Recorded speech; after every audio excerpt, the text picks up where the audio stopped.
Hadithi dhe kuptimi i tij. Si ta mësojmë se a kemi mirësi brenda nesh apo jo?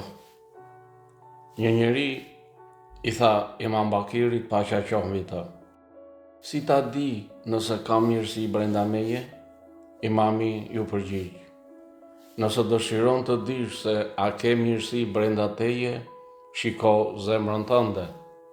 Nëse ajo i do njerëzit që i binden Allahut dhe i urren njerëzit që bëjnë mëkat, atëherë në ty ka mirësi dhe Allahu të do. Por nëse zemra jote i urren njerëzit që i binden Allahut dhe i do njerëzit që bëjnë mëkat, atëherë në ty nuk ka mirësi dhe Allahu të urren.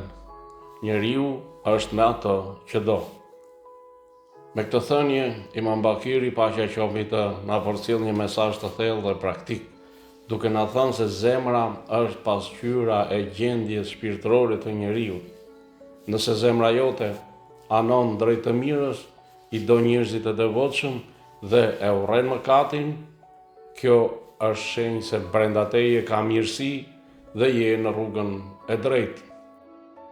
Nëse ndodhe kundërta, atëherë kjo tregon se zemra ka devijuar dhe ka nevojë për pastrim dhe përmirësim.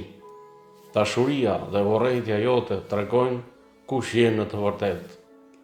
Njeriu nuk matet vetëm nga fjalët apo nga pamja jashtme, por matet nga ajo që zemra e tij e don dhe e refuzon.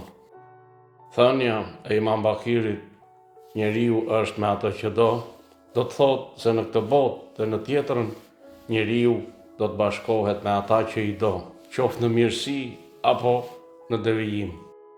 Nëse e do të mirën, ke mirësi brenda teje. Nëse do mëkatin, duhet të përmirësosh zemrën. Zemra është treguesi më i sinqert i besimit. Në thelb, hadithi na mëson që të kontrollojmë vazhdimisht zemrën tonë, sepse aty fillon çdo ndryshim i vërtetë.